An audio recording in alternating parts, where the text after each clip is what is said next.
Welcome to Markets Now. I'm Michelle Rook with Shelby, Risk Management Commodities. A higher day in the livestock grains, all lower. And Chuck, we've had back-to-back days where the grains have fallen. Is this technical, where we do kind of for a correction, at least in corn and soybeans here? Yeah, I think we followed a pretty similar pattern. When the markets go up, world buyers shy away. When we drop down, they tend to come in and buy. We saw the rally last week after the election results came out. I think overall we're just in a trading range. The harvest is wound down here.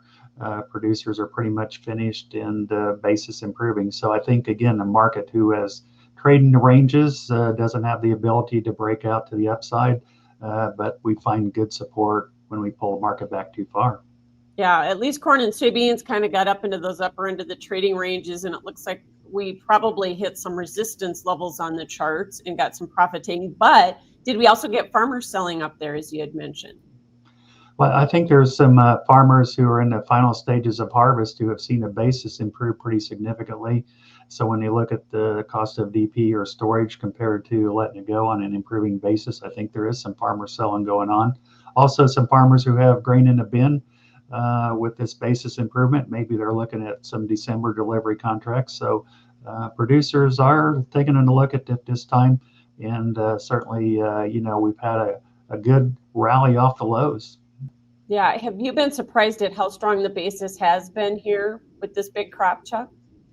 Well, it was really eye-opening during harvest here in Indiana. Some of the widest bases I'd ever seen in my life, 50, 60 under, which seems to unheard of in parts of Illinois, Indiana, when we have a lot of processors. So really, I think the market was trying to hold grain away or take advantage maybe of the farmer in the situation they were in. But certainly has come back really strong. Basis in our areas 10 to 20 under for corn. Bean basis is being offered at some premiums at processors. So it paid to hold grain away if you were a producer, if you were able to do so. And as far as the soybeans, the lower soybean oil market was also a bit of a culprit.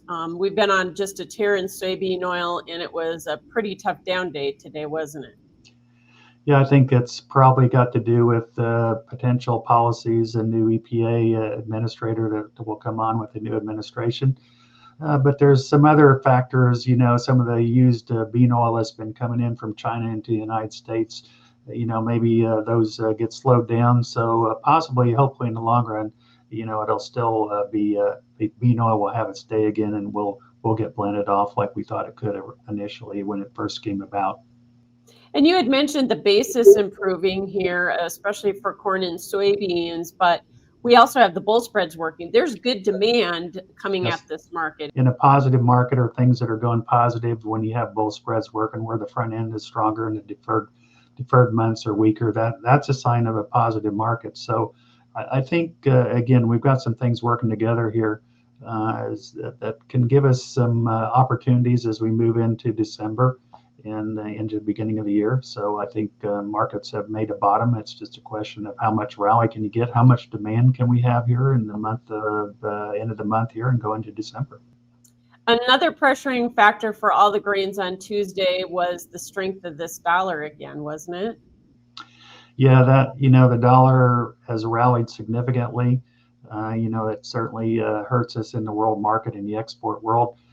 Probably wheat is a commodity that takes the biggest hit there because, again, it's more sensitive to the dollar than corn and beans are. And certainly, as we go forward, hopefully the dollar will, kind of run out of energy as it's had a strong rally and back off some would certainly help our export business. So you mentioned wheat. Obviously, the higher dollar was part of the story there, but we have taken out some support areas. So are we seeing technical selling in that market, or is this a lot about improved weather too? It's kind of a combination of things. When you have limited news in markets, the wheat market, when the technicals take over, you certainly have to respect those. And there's probably some more downside there. But you throw in a couple of that with the weather and a higher dollar, the deck was kind of stacked against wheat, and I think it will find a value level, but certainly right now it's under pressure for multiple different negative things going on in wheat. No doubt. If you had a market to pick in terms of downside risk, would it be soybeans just because South America has started to get planted on actually a above normal or ahead of normal pace? Yeah, initially it was dry in South America, in Brazil in particular, and then the rains have come, and I'd say they're on course right now to have a pretty, good crop, which China again has been going to Brazil and has been buying a lot of beans down there instead of from the United States. I think that market is probably the one that's going to, be struggling the most, and uncertainties over policies that yet to come are going to weigh on the bean market. On the other market, when you look at corn, the funds are a little bit long corn, so it's always good to have the funds on your side if you're a producer for looking for higher prices. Yeah, when's the last time the funds have actually been even long in this market, Chuck? And why are they long right now? I think they always go in cycles when they get so large, whether it be to the short side or the long side, they usually reverse those positions. So I think why they look at corn is, we've had a record corn crop.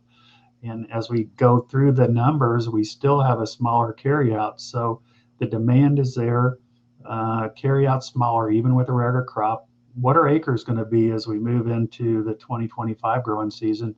So I think the funds understand that the potential is there for corn. Beans got some big unknowns on the demand side. We'll have to see how that plays out. So corn, I think, is your upside leader here. Beans yet to be determined, and wheat, we're just going to look for a technical low in that market and should find some buyers at cheap prices. Gotcha. Cattle market. We had a nice recovery yesterday, a reversal after new lows for the move. And so we had a higher day today and built on that. Can we keep building on it though? I think they're kind of at fair value here. Obviously we're headed towards Thanksgiving. That's not a big demand time window for your beef. So I think we're fair value here. Weights are pretty heavy on the side when, feeders are feeding them to heavier weights. So we got the supply. But I think it's just the wrong time of the season for cattle market to show much strength. I think the best case we could hope for is find some stability at these prices. Yeah, a lot of it's going to depend on what cash does again this week, though, isn't it? Yeah, absolutely. But again, I just don't think this is a time of the year to see a real strong demand for beef. Restaurants are still, featuring beef, and there's still buyers there. But again, when we have Thanksgiving get-togethers and dinners, turkey's featured there, and generally, it's just not time of the year for beef to be a strong market. No, it's not. It's also ham season, but even before it was ham season, this hog market was outperforming any of our expectations. More new contract highs today. The funds are record long. How far do they push this thing?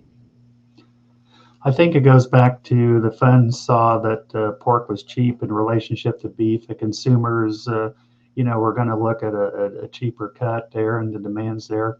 I think when you look at the hogs, you got to look at those deferred contracts. You got near $100. It's a very strong market out there, anticipating of long-term demand. So it's always a risk when the funds are long. Eventually, again, they're going to change their position, but right now they seem to be pretty satisfied with staying there. When you're a producer and you look at those prices out there, though, those are really attractive. It took a while, I think, for pork to catch up with beef, but I think it finally has, and it's a strong market. But again, a market, if you're a producer, for some protection out there might be a worthy idea to implement here, because you never know when the funds are going to change their mind and decide to take profit and go the other direction. Yeah, to have June hogs almost at $100 is kind of unheard of this time of year, isn't it? Yeah, absolutely. And it just shows how our markets can change and how things can go the other direction, good or bad. And I'm happy for hog producers to see those kind of prices. They were enduring some, non-profitable months there. So a strong market, just don't know how long it'll last. So there's tools out there for producers to take advantage of, and a solid market out there, I believe. Absolutely good advice. All right, Chuck Shelby joining us with Risk Management Commodities. That is Markets Now.